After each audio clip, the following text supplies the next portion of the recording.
Oke, Abbas begitu masuk Islam, beliau tadinya menggantungkan pekerjaannya itu pada pinjam meminjam, rentenir. Bahkan jadi pelaku utamanya. Masuk Islam, dikasih petunjuk oleh Nabi, tinggalin ini, bebaskan riba. Maka ketika dibebaskan dari riba itu, apa yang terjadi? Bisnisnya meningkat, sukses berkali-kali lipat, kekayaannya lebih bertambah, dan yang paling dahsyat, semua apa yang dibawa ke rumah itu membuat keluarganya berubah jadi lebih baik.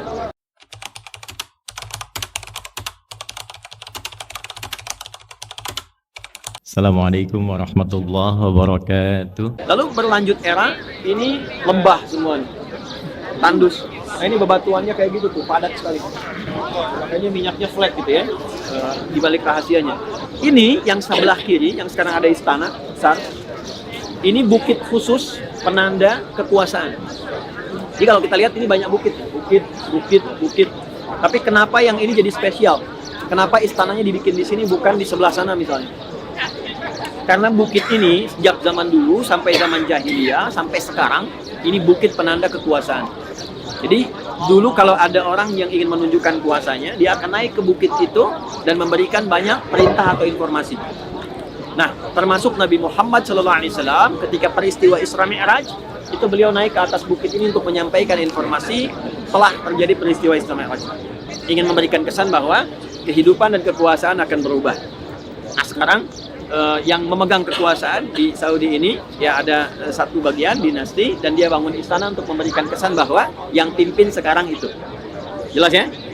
Baik, ini jadi penting nanti karena semua elit-elit di kalangan jahiliyah kalau mereka satu ingin rapat, dua ingin kontes kekayaan, kontes kemampuan, semua tempat paling elit di sini. Termasuk para penyair, penyanyi, pujangga. Jadi kontesnya di sini. Siapa yang paling hebat, 7 urutan pertama, nanti dituliskan syairnya dengan tinta emas, ditempel di dinding Ka'bah. Itu yang menjadi kain kiswah nanti dan diganti tulisannya dengan Al-Quran. Itu asal mula sejarahnya. Baik, di sana Abu Jahal, kemudian di sana beberapa keluarga Nabi, termasuk Ibnu Abbas radhiyallahu ta'ala anhuma. Saya masuk kepada dua bagian saja dengan cepat, nanti kita jalan. Abbas itu beda usia dengan Nabi 3 tahun. Saya ulangi, Abbas beda usia dengan Nabi berapa? 3 tahun. Termasuk yang awal dari keluarga ahli bait yang masuk Islam dari periode di Mekah.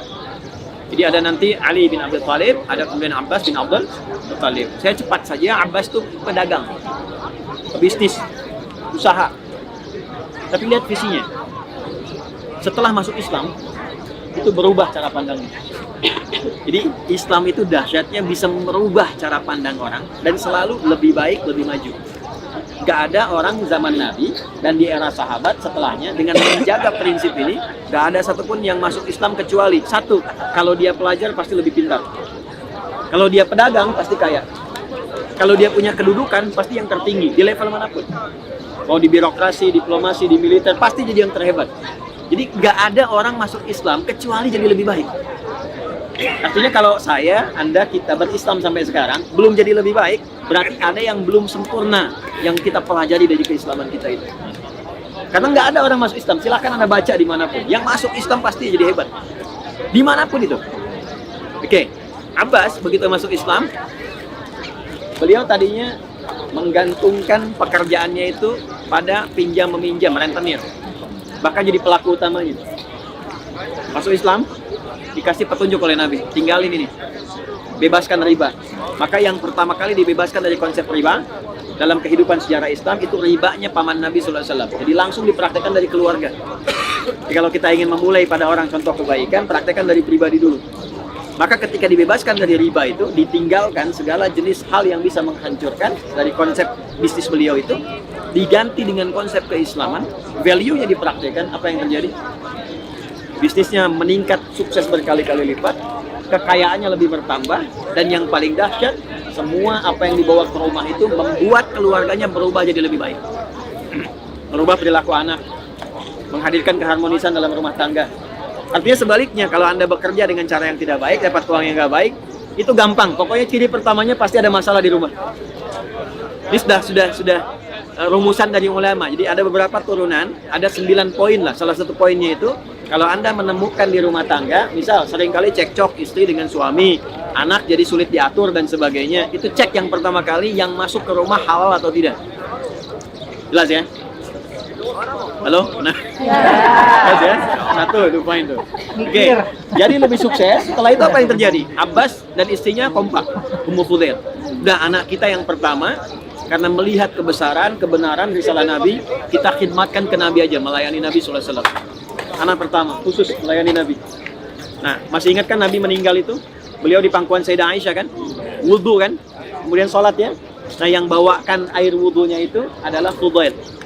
Anaknya Abbas ya bin Abdul Muttalib radhiyallahu ta'ala anhu. Yang sulung, ini yang paling viral, namanya Abdullah. Abdullah ini usia-usia kecil lah, usia-usia begini, kecil gitu. Ya, itu sering disimpan di pelataran majlisnya Nabi. Pelataran begini gitu. Jadi jalan, makanya kalau ada anak-anak bawa gini, biarin aja jalan.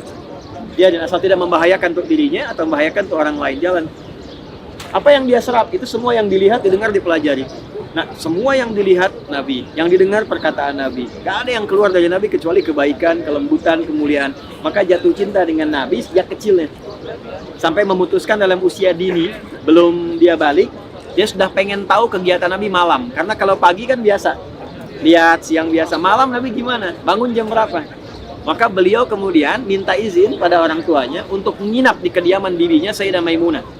Itu setelah nanti peristiwa Sayyidah Khadijah meninggal radhiyallahu ta'ala anha.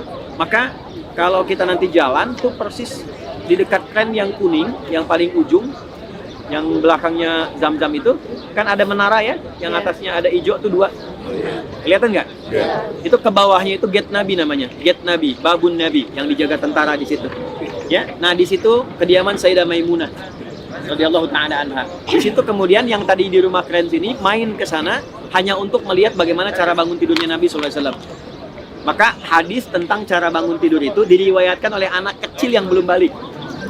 Yang kalau bangun ada di Abu Daud nomor hadis 1367.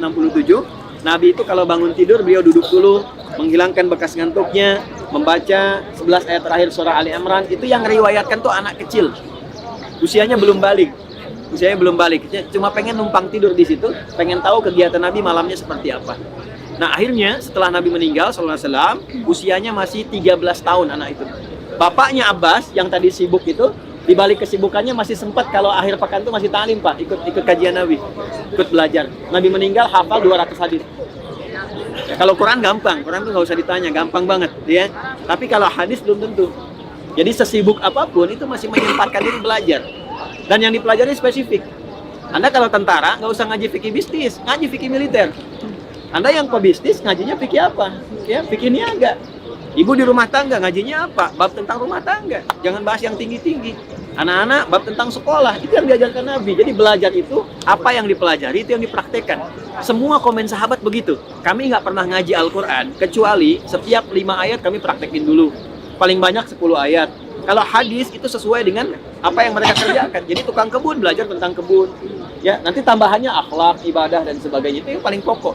Jadi kita belajar agama itu adalah apa yang kita butuhkan dan itu yang kita praktekkan. Jadi terasa, kita Islam itu terasa. Bukan cuma di masjid, bukan cuma saat baca Quran. Saat kerja itu terasa saya muslim. Itu poin besarnya. Maka Nabi meninggal, Abbas itu hafal 200, anaknya Abdullah hafal 2000 hadis. Gitu. Anaknya hafal 2000 hadis. Dan setiap hadis yang diriwayatkan oleh Abdullah, itu nama anaknya nggak pernah disebut. Yang disebut selalu bapaknya. Abdullahnya nggak disebut, yang disebut selalu anak laki-lakinya Abbas, anak laki-lakinya Abbas. Anak laki-laki itu namanya Ibnu Abbas. Apa faidahnya? Kenapa ulama viralkan itu? Untuk memberikan kesan pada orang tua di masa depan. Tidak ada ruginya investasi pada anak sejak dini dalam kebaikan. Kayak sekarang nih, punya rezeki bawanya ke tempat baik dulu. Ya, bawa misalnya ke Mekah, bawa ke Madinah, ke tempat-tempat yang baik. Kenalkan mereka. Nanti saat dewasa itu jadi memori. Dan nggak ada ruginya.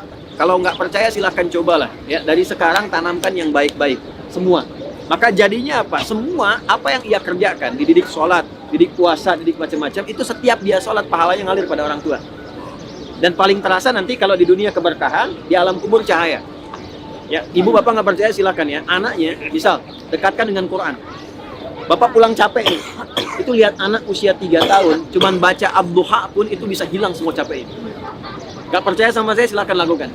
Apalagi ketika anak itu selesai Quran dan dia telepon pada Anda. Pak, aku baru selesai hafalan 30 juz. Itu Anda bisa jatuh sujud. Saya itu sujud. Gak ada yang rugi.